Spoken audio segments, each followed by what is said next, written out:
Agora está. Então, a primeira aula eu não gravei. Então tá. Ok. Então veja, nós, então, na última aula falamos sobre, nas últimas aulas, o conceito de obrigação. Vimos aí que é um vínculo jurídico que une pessoas. Pode ser pessoa jurídica ou pessoa, né, física, na verdade, pessoa natural, né? Onde o devedor compromete-se a satisfazer a prestação. Então, é um vínculo jurídico pessoal, né, transitório, porque não existe obrigação eterna, onde as duas pessoas celebram um acordo e o devedor compromete-se a satisfazer a prestação. Ou ele dá, ou ele entrega, ou ele devolve, né, ou ele paga, ou ele faz, ou ele não faz, depende. Depende da situação da obrigação colocada, que geralmente é um contrato, né? Mas, na verdade, eu tenho outras fontes, nós vimos que aí as fontes da obrigação, nós vimos a lei, aí falamos que é o contrato, dos atos unilaterais, né? Nós falamos dos atos unilaterais também, que são fontes, né, das obrigações vistas aí nas últimas aulas, quer dizer, de onde é que se origina uma obrigação. Mas no dia a dia, nosso via de regra, ela se dá através de um contrato, ok? Então, falamos a respeito, né, do objeto direto, imediato, objeto indireto ou imediato, né, da obrigação. E eu quero que vocês entendam que a regra geral é que a obrigação ela tem conteúdo patrimonial, mas a doutrina diverge sobre isso, tá bom? Por que a doutrina diverge sobre isso? Porque se eu falar para vocês o seguinte, olha, quando vocês estiverem terminando o curso de vocês, lá no finalzinho, tem uma coisa chamada TCC, também conhecida por muitos aí como monografia. E obrigatoriamente, você tem que colocar o que na monografia? Não pode faltar, tem que ter na monografia. Uma coisa chamada o quê? Bibliografia. Então, você tem que ter bibliografia. Então, é a chamada fonte, né, bibliográfica, né, a bibliografia que vai ao final da monografia. Então, veja, é uma obrigação? Que eu acabei de dizer aqui. Pode faltar? Não, não pode faltar, senão ela não é considerada aí um TCC. Mas, na verdade, essa obrigação de constar a bibliografia no final da sua monografia, apesar de ser uma obrigação, mas ela não tem conteúdo patrimonial. Então, por isso que a doutrina diverge. Eu vou te citar um exemplo aqui também da obrigação moral. Eu entro na sala, boa noite a todos, pessoal, vamos iniciar a aula. Quer dizer, eu falo boa noite se eu quiser. Tá? Se não tiver, se eu não quiser, né, posso fazer o quê? Vou ser taxado aí de sem educação. Estou vendo aqui o Ian está perguntando aqui, acessar suas aulas gravadas, estiver no final da aula, o senhor auxiliar, o Ian, tá lá no Classroom, você vai clicar lá, eu coloquei um link, a hora que você clica em cima do link, você já abre todas as aulas. Então, você olha lá o dia, né, da aula, eu não assisti a aula dia tal, você vai lá e acessa, não assisti dia tal, lá tá organizadinho, então não tem senha, não tem nada. Clicou lá, já te direciona para o YouTube. Né? A aula de hoje, logicamente, eu vou postar ela amanhã, tá bom? Então, isso. Agora, acessar aqui a aula nossa ao vivo, aí ela se dá pelo portal, mas daí é com a senha tua, e aí eu não tenho acesso ao portal do aluno, né? Eu não sei como se dá isso, tem que verificar um aluno que conseguiu e perguntar aí onde que ele foi. Eu sei que é em cima, no canto superior direito da página, tá? Isso, o Eltim está perguntando, os conteúdos, né, também estão lá no Classroom? Sim, todos estão lá. Você tem que se inscrever lá, né, se habilitar lá no Classroom, que é para você ter acesso ao material e ao link das aulas gravadas. Então, estão todos lá, tá? Então, voltando aqui ao assunto das obrigações, as obrigações, então, na verdade, via de regra, ela tem conteúdo patrimonial, mas a doutrina diverge.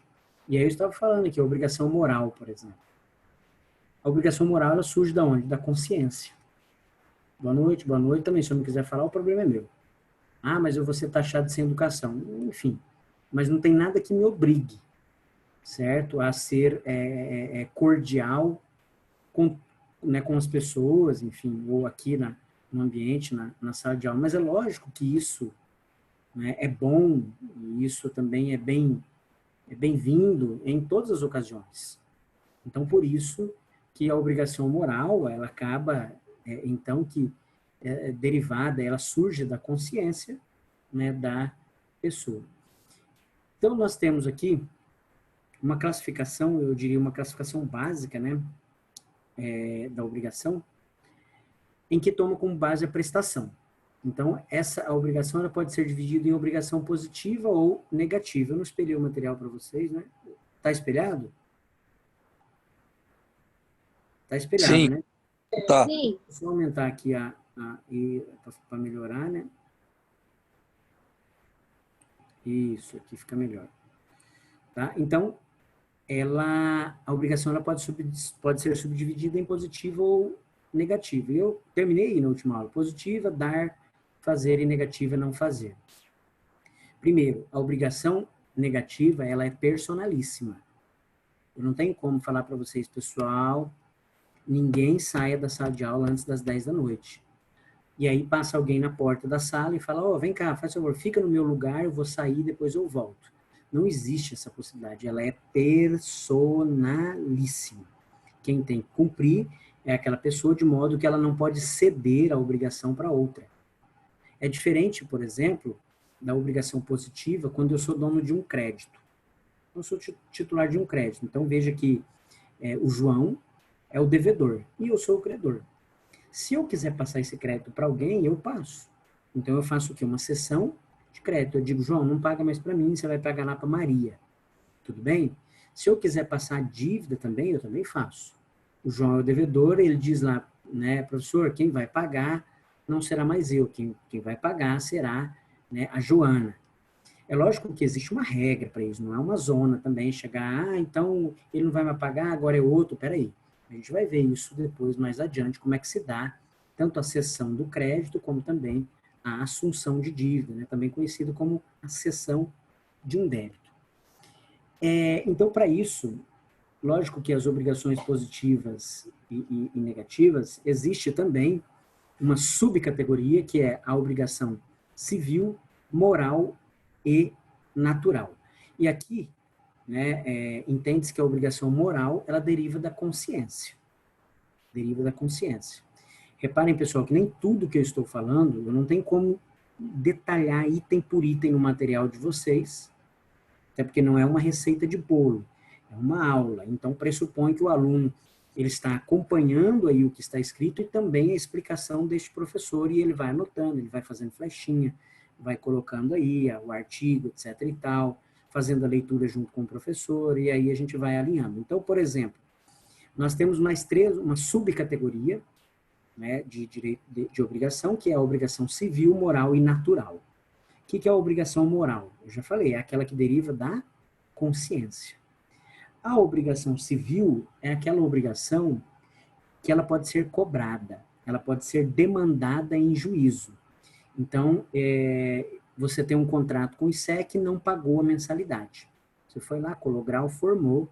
Obviamente, o ISEC vai fazer o quê? Vai demandar uma ação na justiça, cobrando você, né, aí, pela obrigação que estava no contrato, que era uma obrigação de dar, quer dizer, de pagar, e você não cumpriu com aquela obrigação, então ele vai ajuizar uma ação, né, a empresa vai ajuizar uma ação, cobrando do sujeito. Então, a obrigação civil é aquela que pode ser cobrada, é aquela que pode ser requerida, né? Essa é a obrigação civil. Já a obrigação natural, essa obrigação ela não pode ser cobrada, ela não pode ser exigida. Professor, então, me dá um exemplo de obrigação natural. Se você quiser um exemplo de obrigação civil, pode colocar aí, né, obrigação de pagar mensalidade com o ISEC. É obrigação civil. Aí, se você quiser acrescentar, coloca aí. Se eu não pagar as mensalidades, o ISEC vai me executar na justiça. Já a obrigação natural é aquela que não pode ser cobrada. Exemplo. Dá um exemplo aí, professor. Dívida de jogo, gente. Dívida de jogo. E aqui eu estou falando, não estou falando daquelas daqueles jogos onde existe autorização do poder público para funcionar, como, por exemplo, loterias, loteria da Caixa, né? Enfim, a Mega Sena, eventualmente um bingo, né, que tem autorização da Receita Federal, né? Quer dizer, houve tributação, recolhimento de imposto, etc. e tal, então é uma coisa legal. Mas aqui eu estou falando, por exemplo, de uma aposta num jogo de truco, por exemplo, o jogo do bicho, que é ilegal, né, aqui nem cabe esse exemplo aqui, na verdade, porque é ilegal, né? Então, nem daria para colocar isso. Mas imaginemos, por exemplo, que eu fui num churrasco com a turma de vocês, e lá num jogo de sinuca, veio lá um aluno e falou, professor, vamos apostar? Eu falei, vamos. Quanto? Aí eu falo, eu não aposto pouco, eu vou apostar aqui R$ 1.000. Aí ele chega e fala, professor, pois você achou a pessoa perto. Certo, eu também não aposto pouco. Então eu vou apostar os R$ 1.000. E a gente vai, joga, todo mundo acompanhando, termina o jogo, eu perdi ali a aposta. Aí eu digo a ele, olha, eu não vou te pagar. O que ele vai fazer? Bom, então eu vou até a justiça. Quando ele vai à justiça, né, requerendo aí a cobrança pela aposta, né, derivada aí dessa aposta, né, do jogo, o juiz simplesmente vai dizer que isso trata-se de uma obrigação natural e que ela não pode ser exigida, tá? Quando a gente diz que a aposta no Brasil é apenas do governo, o Alan está perguntando aí, sim, é que quando a gente diz, você usa a palavra governo, o Alan, são aquelas apostas autorizadas pela Receita Federal.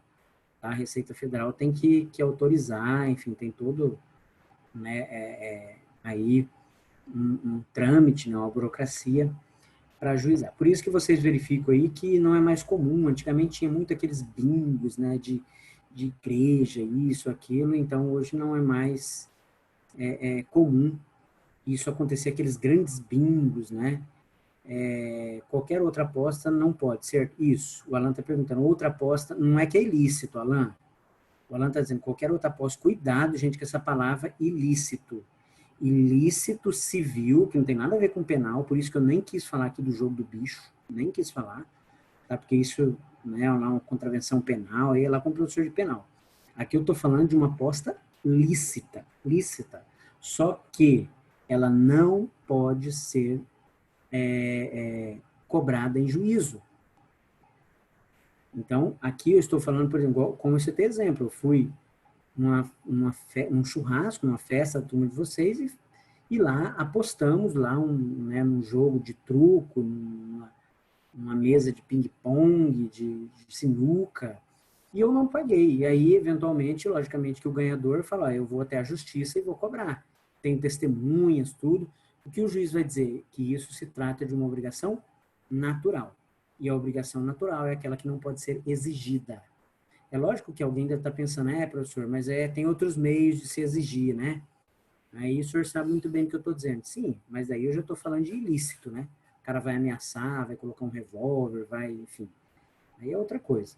O que eu estou dizendo aqui é que essa aposta, ela é até lícita, mas, no entanto, ela não pode ser exigida em juízo. O Estado não pode reconhecer isso porque é uma obrigação natural, tá bom?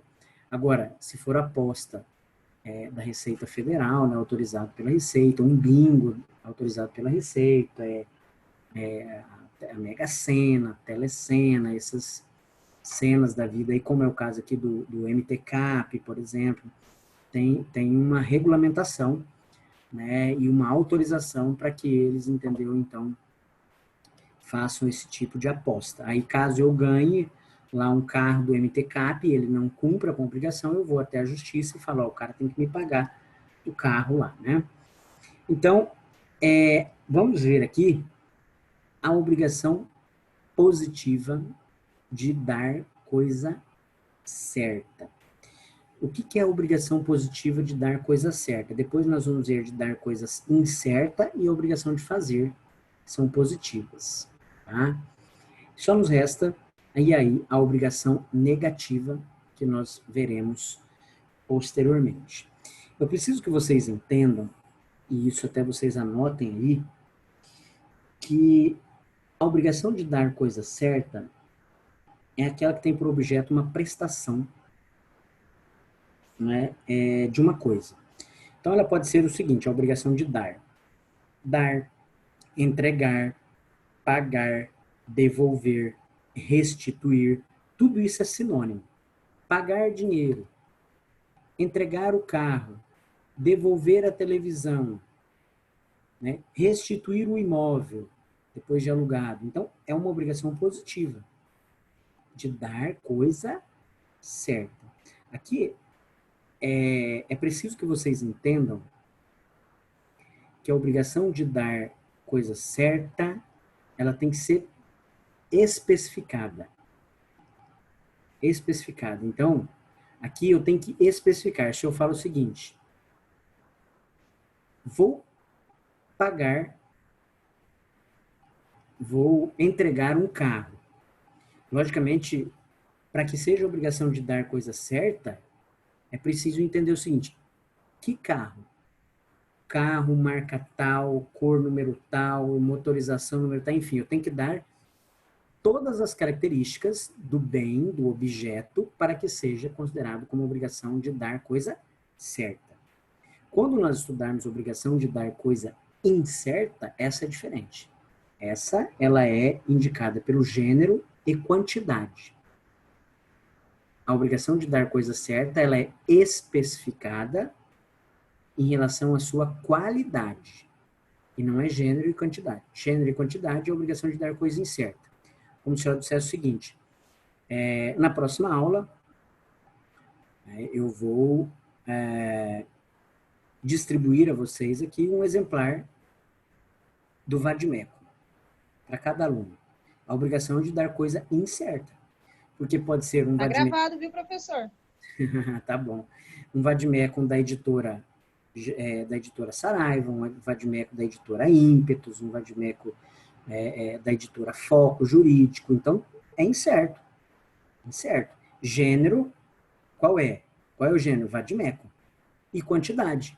Um vade-mecum para cada aluno. Agora, se eu falar, pessoal, próxima aula eu vou entregar um vade-mecum Saraiva para cada um dos alunos. Aí eu especifiquei que é um vade-mecum da editora Saraiva. Continuando e exemplificando aí, como se eu dissesse a vocês, pessoal, na próxima aula, eu vou entregar para vocês aí um vinho da minha adega. Aí alguém vai me perguntar, professor, mas não seria coisa certa? Não, incerta. Por quê? Na minha adega pode existir vinhos de 5, 10, 15 mil reais de N marcas, como pode existir também uma zurrapa. Né? O que é zurrapa? É um vinho de má qualidade. Tá? Então, eu posso entregar qualquer um. Então, por isso é a obrigação de dar coisa incerta. Então, para que seja a obrigação de dar coisa certa, eu tenho que especificar, eu tenho que dar as qualidades, tá? Para que isso seja considerado obrigação de dar coisa certa. Tá? Professor, no caso de não cumprimento dessa obrigação de dar a coisa certa que você prometeu, é possível acionar a justiça? Sim, sim, porque aqui é uma obrigação civil, tá? A obrigação aqui é civil, é aquela que pode ser ajuizada e cobrada, não é uma obrigação natural, tá? Então, veja que na obrigação de dar coisa certa é aquela que tem por objeto a prestação de uma coisa. Agora, a pergunta é, quando é que a obrigação ela é cumprida? Quando é que a obrigação ela é cumprida, gente? Se a obrigação é de dar coisa certa, próxima hora eu vou dar um vade-mecum para cada aluno. Quando é que a obrigação é cumprida? Quando você entrega. Você entrega? Isso. Ok. Sabe qual é o nome disso? Essa entrega que você falou? Tá, que eu não estou vendo aqui quem é o aluno, tá, pessoal? Sabe qual é o nome disso? Quem falou aí? É a tradição? Oi? Não. É tradição? Isso. Quem falou? Rosângela? É. Tá, é exatamente isso, Rosângela. Isso chama-se tradição. Então, o que, que é a tradição? A tradição nada mais é que a entrega da coisa.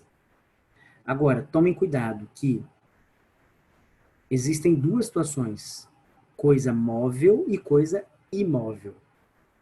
Se a obrigação é entregar coisa móvel, ela se dá exatamente com a entrega. Ela se dá com a entrega. Então, se é um imóvel, a tradição se dá de que forma? Se é móvel, quando eu te entrego. Tá aqui, ó. Pronto, tá aqui o cartão de crédito, te entreguei. E se for imóvel? Um Mediante apartamento, contratos? terreno. Oi? Quando Mediante devolve. contratos? Quando é registrado, pessoal. Tá? Não é o contrato de compra e venda, não é, nada anteriormente ao registro. Nada. É quando você vai lá no cartório e o cartório faz o registro. Aí quando você olha, fala, agora é meu. Agora é meu. Tá? Então, na verdade, ali ocorreu a tradição. Então, cuidado que a tradição é a entrega. Se coisa móvel, se for imóvel, é o registro no cartório, se dá com o registro no cartório. Tudo bem, gente, até aí? Podemos avançar? Beleza. Eu estou passando alguns detalhes para vocês antes de adentrarmos na obrigação em si. Então, primeiro eu falei da tradição. E a obrigação de dar coisa certa, ela é determinada e individualizada. O carro da marca tal, o vademecum da editora tal, né? Enfim, eu tenho que determinar e individualizar para que seja a obrigação de dar coisa certa. E ela cumpre, quando é que a obrigação é cumprida? Né? Quando acontece a tradição. Eu me lembro quando eu estudava, né, direito, o professor fez essa pergunta na prova. Né? Quando uma obrigação é cumprida e como se dá, como isso ocorre. Eu não lembro nem o que eu coloquei, eu sei que estava ultra mega power errado que eu coloquei. Eu tinha um punhado de carniça lá. E, na verdade, a resposta era simples. Ao cumprimento da obrigação de dar coisa certa se dá pela tradição. Ou seja, se for móvel, se dá com a entrega, e imóvel com registro no cartório de títulos, né, e imóveis, no cartório onde está registrado o imóvel. Pois bem, senhores. Mas é possível, dentro de uma obrigação, eu entregar uma coisa diversa, diferente? Vocês aí já ouviram a seguinte expressão? Vamos pegar aqui o Eltinho, então. Não sei se vocês já ouviram essa expressão.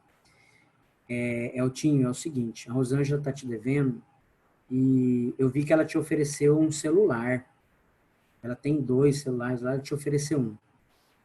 Pega logo esse aparelho e depois você até vende e tal, porque se você não pegar esse aparelho agora, você vai sair em prejuízo, cara. Talvez ela nem pague. Vocês já ouviram essa expressão? Olha, pega logo isso, porque senão... Entendeu? Já ouviram isso? Antes um na mão do que 2 voando. Isso, exatamente. Então, ó, pega logo, nunca mais faça, né, negócio com essa pessoa, você viu aí o prejuízo que está dando, mas é possível? É possível. Isso chama-se dação, não é da ação, não. É tudo junto. D-A, C cedilha, A-O, tio.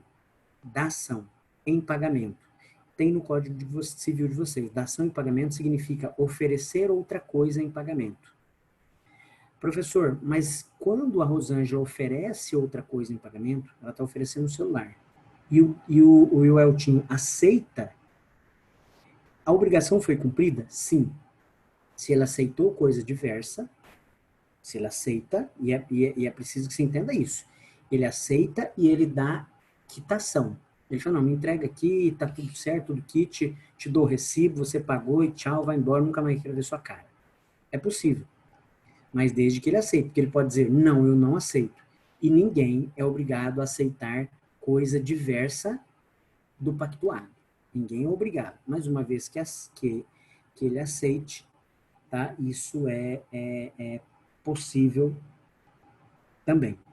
Ok? Tomem cuidado, isso é objeto até de estudo, dação em pagamento lá no direito tributário. A pessoa está devendo tributo e ela tem um imóvel, ou 2, 3 imóveis lá, e ela quer dar o imóvel como forma de pagamento do tributo. Então, ela vai lá, procura a prefeitura, procura o Estado, procura lá a Receita Federal, fala, ó, eu tenho imóveis, tal, estou devendo aí, vocês estão me executando e eu vou dar o imóvel. Isso só é possível, primeiro, se tiver lei. Eu não sei dizer para vocês se tem lei no Estado e muito menos se tem em Cuiabá, mas no âmbito da União existe. Tá? Agora, professor, então eu posso chegar lá e oferecer, estou devendo, né, estou sendo executado pela Receita e vou lá e ofereço um terreno e eles aceitam. Não, não é assim também. Tá? Eles vão verificar, isso vai analisar, ver quanto é que vale o terreno, né, ver a possibilidade de aceitar. É isso porque o terreno vai agora entrar no patrimônio da União. Mas é possível, agora, somente imóvel, tá? Somente imóvel. A lei é bem clara, somente imóvel. Professor, eu devo lá tributo na Receita Federal e eu tenho uma empresa que fornece materiais de construção. A gente, né, vende materiais de construção, inclusive eu até participo de licitação. Não tem como eu fornecer isso para a Receita Federal, enfim, para a União, em troca do tributo que eu estou devendo? Pessoal, não tem. Não tem. Se for bem móvel, não. Por que, professor, não tem? Porque você vai atrapalhar a livre concorrência. Todos nós aqui sabemos que quando a União, o Estado ou o município precisa comprar alguma coisa, ela faz o quê? Uma licitação. E a licitação é exatamente, né, para favorecer aí o melhor produto, o melhor serviço, né, também, e a livre concorrência do mercado. Né? Significa dizer que o Estado vai ter o melhor preço, o melhor produto, a melhor opção, né, do mercado no que tange a compra, né, ou a prestação de serviço de determinada aquisição que o Estado queira fazer. Então, somente é possível se for bem imóvel, tá? Para pagamento de tributo. Tá? Essa é uma informação que eu gostaria de passar para vocês, porque nós estamos falando da obrigação de dar coisa certa. Então, quer dizer, eu devo tributos para a União. Então, eu tenho que fazer o quê? Pagar. Não tem outra saída. Eu tenho que ir lá, se eu devo determinado tributo, por exemplo, como imposto de renda, eu tenho que pagar, e ponto final. Se eu não pago, logicamente que a Receita vai me executar. E quando ela me executa, não me resta outra opção a não ser, né, pagar. Agora, se eu não tenho a possibilidade de pagar, mas eu tenho um imóvel, eu posso tentar isso, né, oferecer esse imóvel como objeto de pagamento, porque existe uma lei que possibilita somente imóvel, mas não bem móvel. Tudo bem? Mas isso lá no campo do direito tributário, né, nas obrigações lá de dar coisa certa, que é o pagamento de tributo. Tá? Então, eu gosto muito de colocar essas curiosidades para vocês. Tem que ver se no município tem a lei e se no estado também tem essa lei, tá bom? Mas nós vamos estudar depois, lá na frente, da ação em pagamento, mas você já sabe o que é dar outra coisa diferente. Se o credor aceita, a obrigação ela está cumprida. Outro detalhe, tá? É preciso a gente observar um princípio. Qual princípio? O princípio da acessoriedade. O que é esse princípio da acessoriedade? Significa dizer o seguinte, que o acessório segue o principal. Não há como eu descaracterizar. Então, é como se eu dissesse o seguinte, na próxima aula, né, eu entrego aí um veículo da marca Fiat, sei lá. Eu especifico, obrigação de dar coisa certa. Para um melhor aluno. Então, combinei com vocês. Ok. Veja, eu não posso chegar na próxima aula, então, escolher o melhor aluno, aquele que mais se destacou, e dizer, olha, eu vou te entregar o veículo, mas eu vou retirar algumas coisas, vou retirar a roda, vou retirar o motor do veículo e tal, e aí eu te entrego. Não, peraí. O acessório segue o principal. Então, roda é acessório, o motor ele é acessório. Alguns aí vão confundir, vão falar, professor, mas pode retirar o som do carro? Pessoal, para que vocês entendam o que é acessório e o que é pertença, tá? Eu tenho que pensar da seguinte maneira. Se eu retirar, eu inutilizo, eu descaracterizo. Eu inutilizo e descaracterizo. Então, por exemplo, existem aqueles aparelhos, né, de som, que eles vêm no carro, enfim, já vem de fábrica, etc. Ele está ali colocado no carro. Então, se eu retiro aquilo ali, eu descaracterizo, eu inutilizo muita coisa do carro. O carro, por exemplo, tem controle ali, touchscreen pelo aparelho de som, ele tem vários comandos, por exemplo, câmera de ré, etc. e tal, que se dá tudo por ali. Então, eu descaracterizo. É lógico que, se você faz um contrato com alguém, por exemplo, fiz um contrato com a Rita, e eu digo para a Rita, Rita, mas eu vou retirar o som, assim, e ela concordar, não tem problema nenhum, desde que isso esteja no contrato, que ela está concordando, né, que ela vai, né, comprar o carro, ela vai adquirir o veículo, no entanto, nestas condições. Aí tudo bem, né? Aí tudo bem. É quando, por exemplo, você participa daqueles leilões lá no Detran, né? E aí lá existem aquelas sucatas, aqueles veículos, a pessoa, geralmente, né, ela vai antes, ela observa, ela vê em que condição está o veículo e ela adquire o veículo daquela maneira. Então, lá é possível ele, por exemplo, adquirir um veículo, né, arrematar um veículo no leilão, que o veículo esteja sem as rodas, esteja com o para-brisa quebrado, né, eventualmente com problema no motor, sem o som, etc. Aí é possível. Mas aqui eu quero que vocês entendam que você pode colocar tudo no contrato. Tudo, tudo, tudo, tudo, desde que o objeto seja lícito, possível, determinado ou determinável e não defeso em lei. Mas para vocês diferenciarem acessório e pertença, lembrem, por exemplo, de uma fazenda. É como se eu dissesse, ô Rita, você quer comprar minha fazenda? E ela, sim, professor, eu quero comprar a fazenda. E eu vendo a fazenda para ela. E aí eu chego lá, né, depois, e um belo dia a Rita, então, observa que eu estou lá retirando a sede da fazenda, a casa da fazenda. Estou levando embora, estou desmontando tudo, tirando, levando, né, o curral, enfim, onde se abrigam os animais, retirando a cerca, levando tudo. Ela falou, professor, peraí, eu comprei a fazenda e subentende-se que o acessório segue o principal. Agora, professor, e a vaquinha que tem lá? A vaquinha que tem lá, ela é pertença. Então, eu posso retirar a vaquinha sem problema nenhum, que eu não descaracterizo, que eu não inutilizo. A não ser que a Rita me compre a fazenda também com as vaquinhas dentro da fazenda. E isso vai estar no contrato, que ela basicamente comprou a fazenda de porteira fechada. Aí tudo bem. Mas se ela comprou apenas o imóvel, a fazenda, eu vou lá e retiro as vaquinhas. Mas eu não posso chegar e falar, eu vou retirar a cerca, vou retirar a sede, vou retirar, né, a instalação, né, aqui dos animais, etc, etc, etc. Não, isso é acessório. Agora, eu vou retirar o trator, eu vou retirar o carro, eu vou retirar a vaquinha, isso é pertença.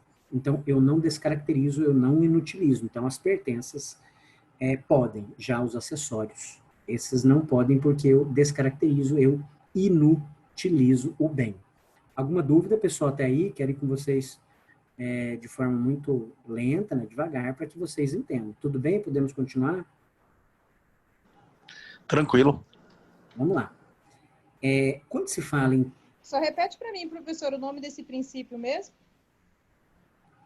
Qual princípio? Eu estava falando de acessório e pertença. Tá. É o princípio da acessoriedade. Que o acessório, regra geral, é que o acessório segue o principal. Regra geral é que o acessório segue o principal. Tá? Então, você comprou a casa, minha casa. Ok. Aí eu vou retirar da casa o muro, eu vou retirar da casa o pé de manga, que eventualmente ali faz uma sombra. Não, peraí, isso é acessório, professor. Não pode retirar isso.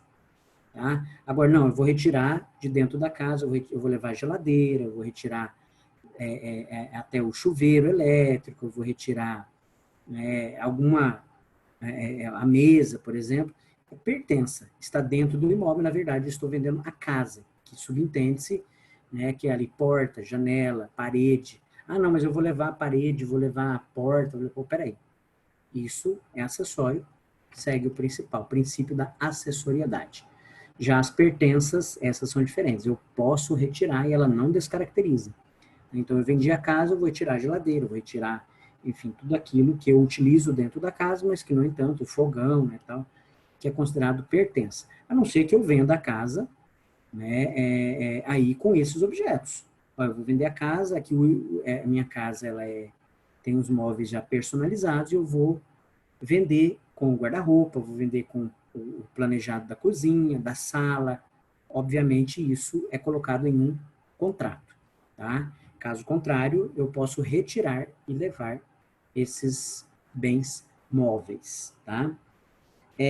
Pessoal, quando se fala em direito das obrigações, nós temos que prestar muita atenção numa coisa chamada responsabilidade civil, que vocês vão depois estudar responsabilidade civil. Né? Era presencial, inclusive eu que dava essa aula, depois me parece que passou online. Então, não sei, pode ser que volte novamente. Responsabilidade civil, olha que legal. O que é a responsabilidade civil? É um ato ilícito, mas não é um ilícito penal. Aqui eu não estou falando de crime. O que é o ato ilícito? Aquele que por ação ou omissão, negligência ou imprudência, violar direito e causar dano, né, ainda que exclusivamente moral, comete ato ilícito. Está lá no 186 o conceito. Está lá no 186. Né, ação ou omissão, violar direito e causar dano, ainda que seja moral, comete ato ilícito. Então veja que uma obrigação, quando ela não é cumprida, o Felipe me deve e não me paga. Só me resta o quê? Cobrar. De que forma? Não existe mais o olho por olho, dente por dente, né? Então, quer dizer, só me resta ir até a justiça e requerer que ele me pague, por exemplo, o aluguel do contrato que eu tenho com ele, né, de locação de um imóvel meu e que ele locou, mas não cumpriu com a obrigação que era o pagamento. Então, vou lá, ajuizo a ação competente. Então, veja que qualquer obrigação civil, ela pode ser exigida, diferente da obrigação natural. Qualquer obrigação civil, ela pode ser exigida, como, por exemplo, aqui eu dei, né, o contrato de aluguel com aí o Felipe. Mas, quando uma obrigação não é cumprida, Felipe não pagou o aluguel. Surge uma coisa, né, surge aí a possibilidade, veja o que eu estou falando, surge a possibilidade de se discutir perdas e danos. Perdas e danos. Vamos dar um exemplo? Procurei a Adriana e disse, Adriana, eu vi em uma,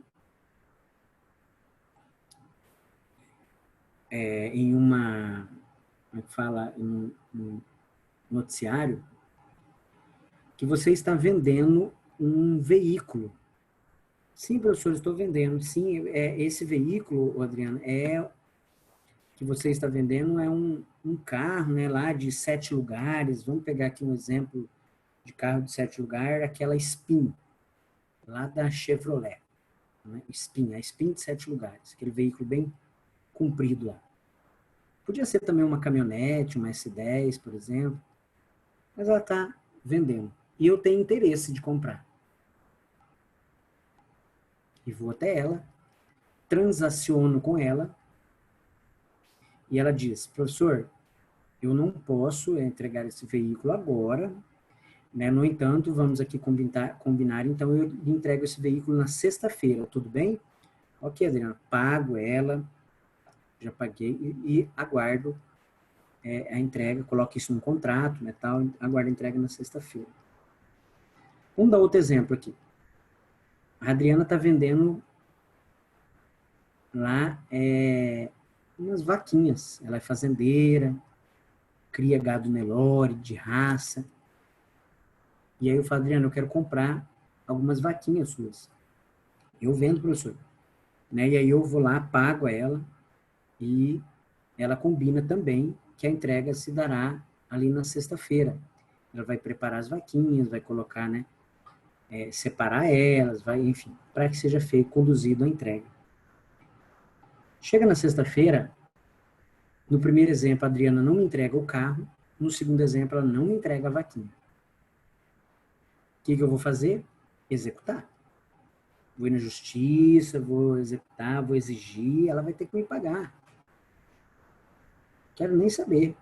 Se vira. O juiz vai determinar que ela cumpra a obrigação de dar coisa certa, de entregar a vaquinha, de entregar o veículo. É só isso, professor. Com a possibilidade de exigir também o quê? Perdas e danos. Por que com a possibilidade? Com a possibilidade. Vou repetir de novo. Possibilidade de perdas e danos. Primeiro que tem diferença. Perda é o que efetivamente deixou de lucrar. Perda é o que eu deixei de lucrar. Veja, é o que razoavelmente eu deixei de lucrar. É bom que se diga isso. O que razoavelmente eu deixei de lucrar. Perda. E dano, professor? Dano é prejuízo. Dano é prejuízo. Aí você tem dano moral, dano material. O cara foi e colidiu na traseira do meu veículo. Tem dano? Tem. Que tipo de dano, professor? Dano material. Ele vai ter que pagar o conserto do meu veículo. Voltando no exemplo que eu dei aqui, de Adriana, tanto da vaquinha como do veículo, eu vou exigir que ela cumpra, que ela entregue. Só que além disso, eu vou dizer ao juiz, olha, existe aí também um agravante.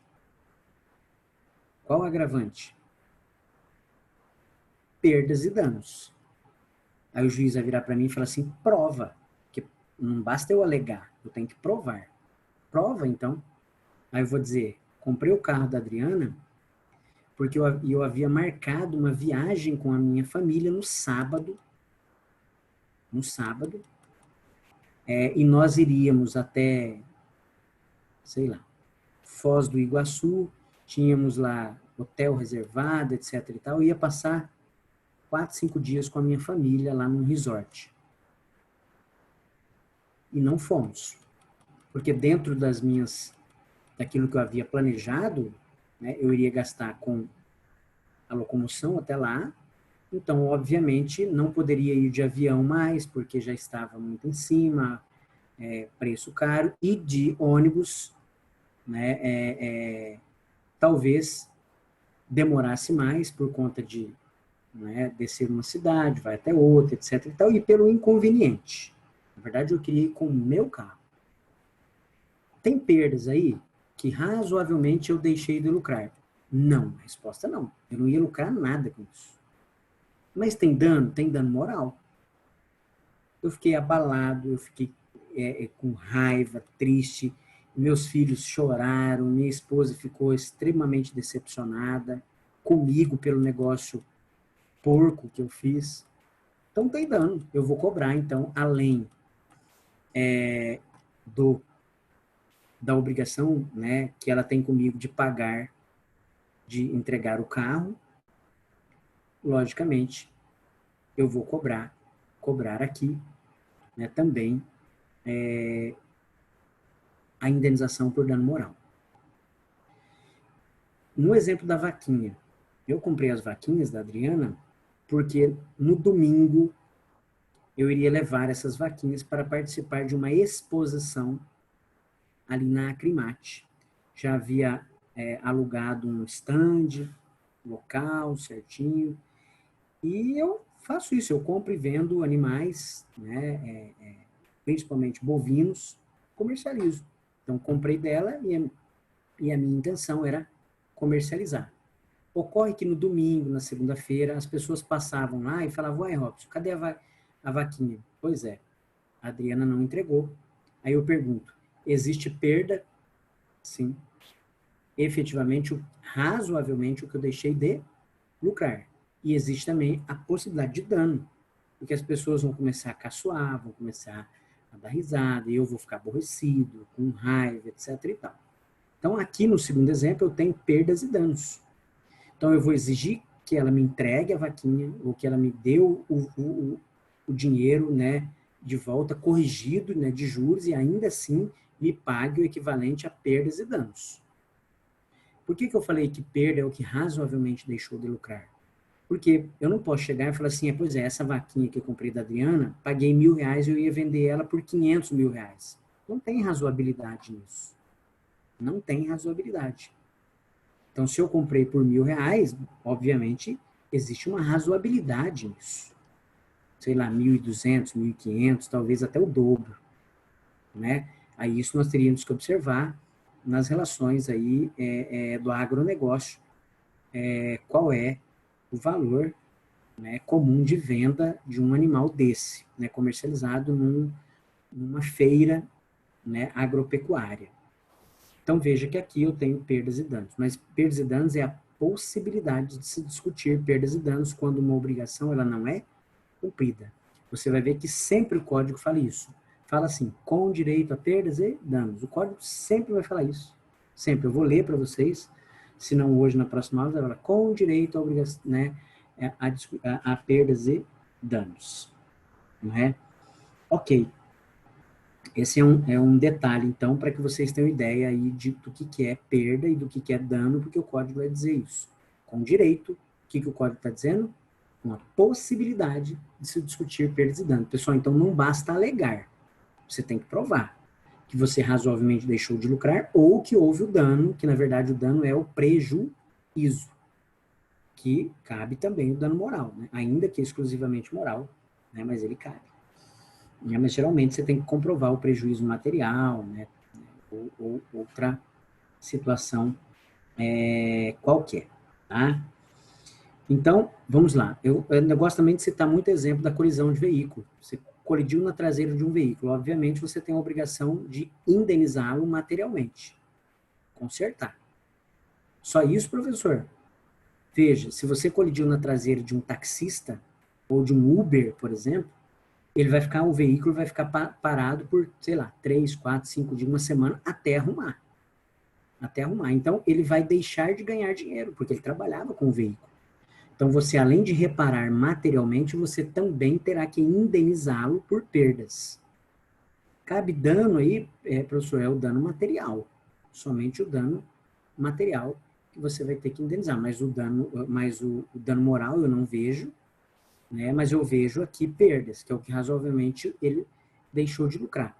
Como é que prova isso, professor? Se for, por exemplo, taxista, né, pela declaração de imposto de renda, se ele tem, por exemplo, usa de uma empresa de ticket, por exemplo, né, observar lá nessa empresa qual é o lucro razoável dele. Não, professor, ele não tem ticket, ele não tem declaração de imposto de renda, então eu vou numa dessas empresas de táxi e verifico, né, qual é a razoabilidade, quanto é que um taxista trabalhando das 7 da manhã às 7 da noite, razoavelmente ele lucra, né, nos dias da semana, ou até mesmo, né, aos finais de semana. O Uber é mais fácil, porque ele vai tirar, por exemplo, um extrato, né, do aplicativo, enfim, do lucro que ele teve nos últimos 15 dias, 20 dias, nos últimos 30 dias, e aí você tem a razoabilidade, tá bom? Mas o fato é que tem que provar. Outra situação aqui, ó. A coisa sempre perece para o dono. Queria que vocês anotassem isso. A coisa sempre perece para o dono. A coisa sempre perece para o dono. Aí, entre parênteses, você vai colocar res, com a letra S, res, perit, P-E-R-I-T mudo, res, perit, domino, D-O-M-I-N-O, res, perit, domino, fecha parênteses. Isso significa o quê, professor? A coisa sempre perece para o dono. Primeiro, precisamos entender o seguinte aqui para, então, adentrarmos na leitura do código. A coisa sempre perece para o dono. Professor, o que é perecimento e o que é deterioração? Temos que entender isso daí. Vocês têm alguém na família mais velho, ou talvez vocês já tenham até ouvido alguém falar o seguinte: ai, Tadinho de fulano, né? Tava sofrendo tanto e pereceu. Ou se não, tá sofrendo tanto que eu acho que vai perecer. Né? Qualquer momento perece. Significa dizer o quê? Morre, acaba, não tem mais utilidade alguma. Então, perecimento é sinônimo de perda total. Se eu disser o seguinte, ó, para todos os efeitos, o meu carro pereceu, significa dizer o quê? Perdeu totalmente. Não tem mais como usar. Deu o famoso PT, né? Perda total. Agora, e o que é deterioração, pessoal?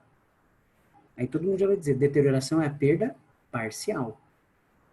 Nossa, o fulano comprou um carro, mas já está tudo deteriorado. O carro está andando, está normal, está usando, está indo, vindo, mas ele já está riscado, amassado, enfim, ele já está deteriorado. Então é a perda parcial. Porque nós vamos utilizar dessas palavras na redação do código. Então, voltando aqui, a coisa sempre perece para o dono. Quem é o dono? Quem é o dono? Professor, o dono é aquele que está registrado no seu nome. Não, não, não. Eu não estou falando aqui de propriedade. Estou falando de direito das obrigações. Quem é o dono? O dono é quem tem a mão na coisa. A mão na coisa é o dono. Tá? Então, se você tem a mão na coisa, você é o dono. Quando é que você não é mais o dono? Quando você realiza a tradição, a entrega. Então, você não é mais o dono. Você não é mais o dono. Então, cuidado que alguém está com o microfone ligado. Professor, Eu tô... Pode falar. como que é o nome de perda parcial? Perda parcial é deterioração. Deterioração. Tá? E perda total é perecimento. Tá? Aqui, então, no exemplo que eu estava utilizando com vocês, dono é aquele que tem a mão na coisa, e a coisa sempre perece para o dono. Então, eu cheguei até, então, a Rita e vendi o carro a ela. Ela já me pagou o carro. Mas eu pergunto, ela é a dona do carro? Não. Ela não é a dona do carro ainda. Por quê? Porque ainda não foi feito a entrega. Professor, agora eu fiquei aqui meio na dúvida. Eu comprei o carro, ele me entregou, no entanto, nós ainda não fomos no Detran. Tá? Transferir o veículo no meu nome. Só preencher ali o recibo, ou muitas vezes nem isso. Mas cuidado. O que eu disse? Se for bem móvel, e o carro é o quê? Um bem móvel. A tradição se dá com a entrega. Então, se eu vendi o carro para Rita, né? Mesmo que até ela ainda nem me pagou, ou mesmo que ela me pagou parcialmente ou totalmente, quando eu faço a entrega a ela, ela já é a dona. Professor, pessoal, aqui eu não estou dizendo, né, em relação ao Detran. Eu estou dizendo que ela é a dona, por quê? Porque se ela sai andando com o carro, por exemplo, e ela bate o carro e dá PT no carro, a responsabilidade é dela. A responsabilidade é dela. Né? Muito cuidado com isso. Então, por exemplo, agora, imóvel, casa, aqui já é diferente. Porque só é dono quem registra. Só há tradição quando se registra. Isso está escrito no cartório. Está lá, quem não é dono, não registra. Quer dizer, quem é dono, né, registra. Então, para que vocês entendam, então, que se considere, né, dono lá do imóvel, havendo a tradição, tem que haver o registro. Enquanto não há registro, certo? Ou seja, a tradição, mesmo que tenha pago, quer dizer, houve o pagamento, mas ainda não houve a entrega. Não, professor, já houve entrega, já pegou, já está lá no imóvel, sim, mas não foi feito o registro, querido. Então, ainda não é dono, porque para todos os efeitos, a tradição de bem imóvel se dá com registro. Agora, o carro é diferente. Eu dei a chave, dei o carro, pronto, já houve a tradição, porque o carro é considerado um bem móvel. Professor, mas no Detran, pessoal, no Detran é para fins tributários. O Detran não quer nem saber se o cara te entregou, se ele entregou, se ele pagou, se ele não pagou. O Detran vai saber o seguinte, esse veículo está em nome de quem? De fulano de tal. Então, eu vou cobrar dele o IPVA. Vou cobrar dele o IPVA. Ai, mas ele já vendeu, tá sim, meu amigo, mas olha, se vira lá com ele. Para todos os efeitos, a tradição se dá com a entrega e a responsabilidade, então, é sua que entregou para ele, porque ele já é o dono, mas para mim, né, o que interessa é aqui o registro para fins tributários. Tá bom? Então, cuidado com isso. E aqui, eu chamo a atenção dos senhores, lá na responsabilidade civil, da responsabilidade subsidiária. O que é a responsabilidade subsidiária? Na verdade, nem cabe responsabilidade subsidiária, mas quando você entrega o seu carro nas mãos de alguém, a pessoa fala assim, Ian, me empresta um carro aí, eu vou ali, vamos buscar uma cerveja, etc e tal, e volto. E acontece uma tragédia. Você é responsável solidário, porque o veículo estava em seu nome. Então, a responsabilidade da tragédia é por aquele que estava dirigindo e sua, porque o veículo está em seu nome, você entregou para ele. Então, muito cuidado com isso. Muito cuidado com isso, porque para todos os efeitos, para você se livrar disso, a não ser que você comprove através aí de um documento de compra e venda, que já foi feita a entrega, que não era mais sua, mas por isso as pessoas se preocupam com o registro no Detran. Primeiro, por conta do tributo, e segundo, pela responsabilidade que se tem em relação aí ao veículo. É o caso daquela menina, por exemplo, que atropelou aquelas pessoas em frente lá à boate.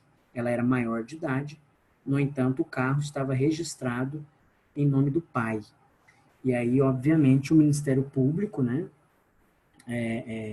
e os advogados das vítimas, né, da família das vítimas, pediram a responsabilidade não só da condutora, que era adulta, mas também do pai, né, na qual estava registrado o veículo.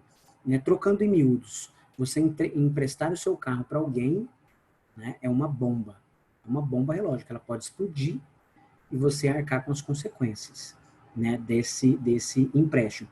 Por isso que o seguro, quando você faz o seguro, ele obviamente ele vai pedir quem são os condutores. Quem é o condutor principal, né, e quem são as outras pessoas, se tem gente na família, se tem filhos maior de idade, porque pressupõe, né, responsabilidade. Mas esse é objeto lá de responsabilidade civil para a gente discutir também. O que eu quero dizer é que a coisa sempre perece para o dono. Quem é o dono? Aquele que está com a mão na coisa ainda, aquele que não entregou. Então, quer dizer, a Adriana já me pagou, mas ela é dona? Não, ela não é dona ainda, porque não houve a tradição. Tá bom? Então, até a tradição, a responsabilidade, ela é minha. A responsabilidade, ela é minha. Agora, obviamente, dentro dessa responsabilidade, para que eu identifique, então, perdas e danos, e essa possibilidade eu tenho que comprovar, e quando eu comprovo, eu tenho que dizer o seguinte, que fulano agiu culposamente, para que tenha direito de receber aí perdas e danos. Deixa eu ver se falta um outro detalhe aqui para vocês. Tudo isso a gente vai ver no código, depois na letra de lei, mas eu preciso trabalhar isso com vocês aqui. Falei da tradição, então, do res perit domino. E aqui, dos frutos percebidos e pendentes. O código fala o seguinte, que os frutos percebidos são do devedor e os pendentes são do credor. Que significa dizer o quê? Eu vendi uma vaquinha para o Ian. O que eu tenho que entregar para ele? A vaquinha. Ele já me pagou. Eu entrego a vaquinha para ele. E aí ele vem no outro dia e fala, professor, você viu a vaquinha? A vaquinha está lá, gestante, né? Enfim, não sei se nem esse é o termo adequado que se dá, né, ao animal, né? Mas, enfim, a vaquinha está prenha, né, lá, de tantos meses.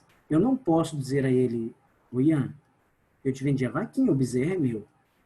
Por quê? Porque eu não percebi antes. Então, quando você percebe, os frutos percebidos são do devedor. E os pendentes, quer dizer, aqueles que ainda vão vir, que ninguém percebeu, são do credor. Eu gosto sempre de como a gente está falando de frutos, né? De citar exemplo do pé de manga, do pé de caju, né? E você vende lá um imóvel para a pessoa, e aí quando chega na época da manga do caju, a pessoa vai lá, bate na porta e fala assim, ó, eu vim aqui pegar as mangas dos caju. Como assim? Não, porque eu vendi para você lá atrás, mas eu vendi o pé de manga. Né? E na verdade, quando ela produzisse, era meu. Não, peraí. Você percebeu isso lá atrás? Até porque eu poderia ter cortado o pé de manga e tal, as manguinhas estavam pequenas, a gente colocou no contrato isso. Não. Não. Então, na verdade, os frutos pendentes, quer dizer, aqueles que ainda vão vir, é meu como credor. Eu comprei a casa, paguei e já está, né, no meu nome.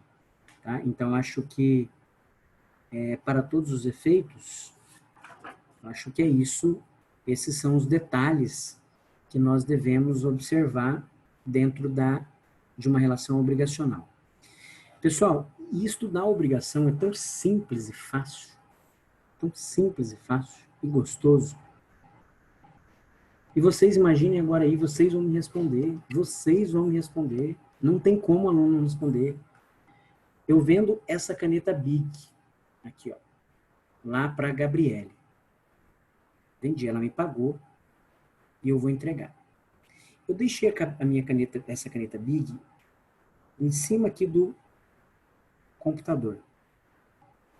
Aí usei, dali a pouco ela caiu no chão e ela continuou ali. Eu não peguei essa caneta, não coloquei ela na mesa, ela ficou lá no chão. Veio o meu filho, né, de 1 ano e meio, pegou a caneta Bic e quebrou ao meio. Ele deteriorou com a caneta. A pergunta é, dá para ser usada? Dá. Então, eu pego metade da caneta aqui, coloco a tampinha em cima, mas ela ainda tem um jeito lá, dá para ser usada. Pessoal, a pergunta é, vocês me respondam aí, pelo amor de qualquer santo. A Gabriele, que comprou a caneta bonitinha, dessa forma, só que agora a caneta se deteriorou. A primeira pergunta é, ela se deteriorou por culpa minha ou sem culpa minha? Responda aí. Por culpa sua. Por culpa Não, sua. professor. Culpa minha. Eu sei, tenho um filho pequeno em casa, não deveria ter deixado ali, etc e tal, então deveria ter colocado no lugar mais alto, etc e tal. Culpa minha. Aí você já lembra agora, aí, professor, ferrou, hein? Culpa sua. Aí a outra pergunta é, Gabriele, ela é obrigada a aceitar a caneta da forma com que está, deteriorada, sim ou não? Não. Mas ela pode aceitar? Sim. Se ela Sim. quiser, ela aceita. Pode, exatamente. E aí, se ela aceita do jeito que está, ela teria mais algum direito? Não. Lembrem lá da relação de consumo. Ela teria, por exemplo, mais algum direito? Ela pagou caríssimo, ela pagou R$1.000 na caneta. E está Não, deteriorada. porque se ela quiser aceitar, ela não tem que cobrar mais nada. E o que o código fala? Ela tem o direito de aceitar, né? Ela tem esse direito, mas ela também tem o direito de pedir, certo? A restituição daquilo que foi perdido. Então, digamos que assim, que a caneta se desvalorizou em R$500. Então, ela vale 500. Eu teria que devolver a ela R$500. Veja, né, Bárbara, Rita, as meninas aí perguntaram. É lógico que ela pode chegar e falar, professor, não, tá bom, me dá aqui a caneta, eu aceito desse jeito, você é um professor legal, gente boa, e ficar quieta e ponto final. Pode acontecer? Pode. Mas, logicamente, que o código vai resguardar o direito dela. Fala, ó, ela pode aceitar a caneta da forma com que está, com direito, o código fala isso, com direito, certo? A pedir um abatimento no preço, Por quê? Porque a caneta se desvalorizou, com direito a pedir um abatimento do preço, e ainda assim, perdas e danos. E ainda assim, perdas e danos. Por que ainda assim perdas e danos? Porque essa caneta, de repente, ela aceita, né, da forma com que está, mas ela iria usar essa caneta lá numa prova de um concurso, por exemplo, não sei, etc e tal, na faculdade, e ela chega lá com a caneta pela metade e tal, e, obviamente, talvez isso traga ali um prejuízo, sei lá, sentimental, moral, não sei, eu estou exemplificando aqui. Então, veja que o código fala que ela ainda assim tem direito de discutir perdas e danos. Então, ela vai aceitar a caneta do jeito que está, né, com direito a pedir o abatimento e também perdas e danos. Só que perdas e danos ela tem que fazer o quê? Provar. Ela tem que provar. Ela não basta só ela alegar, tá? Então, tem esses detalhes. Então, veja que para você interpretar o Código Civil, basta você olhar. Se isso acontecesse comigo, eu poderia fazer o quê? Eu comprei o carro da Bárbara. Antes de entregar, a Bárbara raspou esse carro numa pilastra. Eu posso dizer o quê? Bárbara, ainda assim eu quero o carro. Só que, logicamente, você vai abater o valor aí do prejuízo. Tem perdas e danos, professor? Não sei. Aí eu teria que provar que houve perdas e danos. Mas eu teria esse direito. Agora, o que eu posso fazer também, gente? A Gabriele, no caso, ela pode, em relação à caneta, professor, não quero. Não aceito. Se a caneta não estiver inteira, eu não aceito. Ponto final. Tá? E aí, então, o que eu tenho que fazer? Né? Devolver o dinheiro a ela, e ainda assim, ela tem direito a discutir perdas e danos. Se ela comprovar, ela tem esse direito. Então, ela pode aceitar a coisa do jeito que está, ou ela pode não aceitar. Fica à disposição dela aí. E aqui eu estou falando de deterioração. É óbvio que se houve perecimento, não tem o que se falar. Eu vou ter que devolver o dinheiro e ainda discutir perdas e danos, se tiver perdas e danos. Tá? Não tenho o que falar, porque perecimento é perda total. Tá? E se vocês, então, tiverem curiosidade, e até peço que tenham curiosidades, iniciem a leitura do artigo 233, a obrigação de dar coisa certa. Isso que eu disse agora aqui no final está lá escrito. E eu vou começar com vocês na próxima aula, vou ler a letra do artigo para não restar dúvidas, e vocês vão ver isso. Porque vocês já viram agora o que é perecimento, o que é deterioração, o que é perdas e danos, tem que provar, né? É uma possibilidade, é um direito que ele tem, na verdade não é um dever.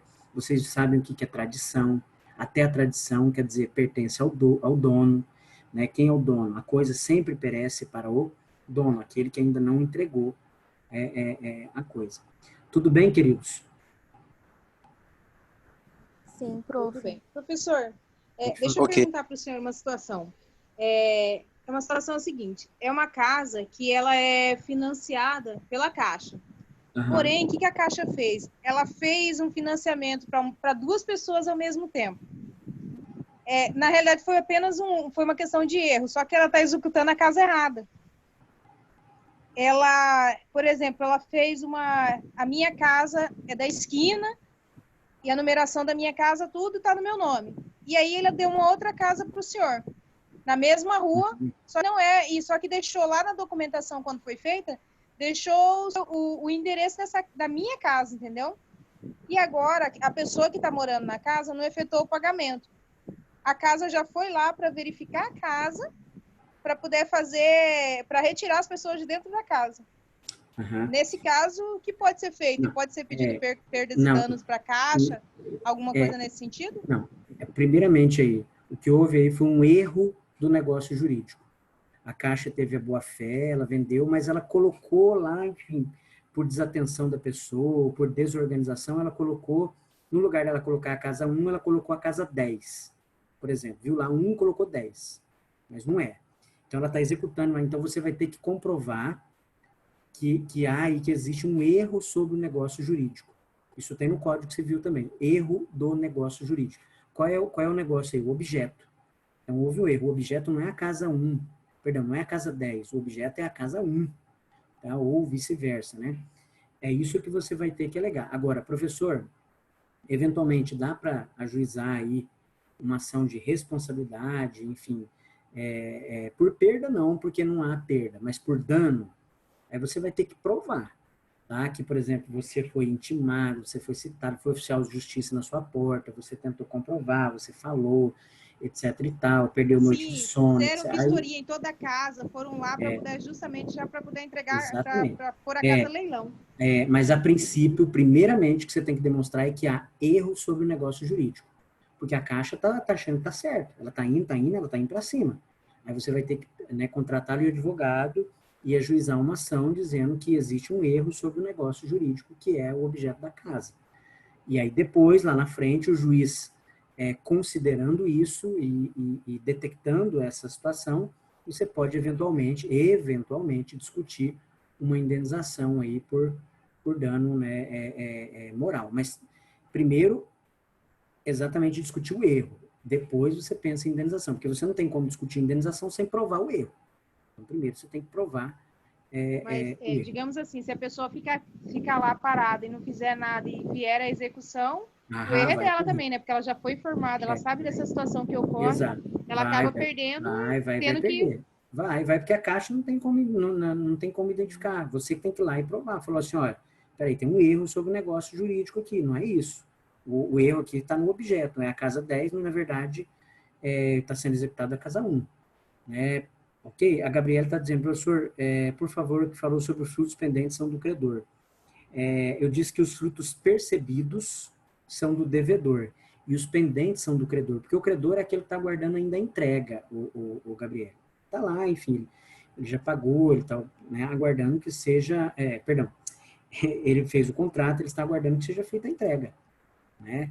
E aí, na verdade, os frutos percebidos são do devedor, porque ele ainda não fez a entrega, o devedor não fez a entrega, então os frutos percebidos são dele. E os pendentes são do credor. Por isso que eu dei exemplo do pezinho de manga aqui. Né? Tá lá as mangas, né, o pezinho de manga, as mangas já praticamente quase que maduras, você vendeu a casa, mas você já pode falar, eu vou tirar todas as mangas aqui, vou colher e vou levar embora. Por quê? Porque já foi, na verdade, percebido. Os frutos percebidos são do devedor. Né? E o credor vai receber a casa apenas com o pé, né, de manga ali com a árvore. É um exemplo bem tosco, mas para poder entender, eu dei exemplo da vaquinha, né, também aqui.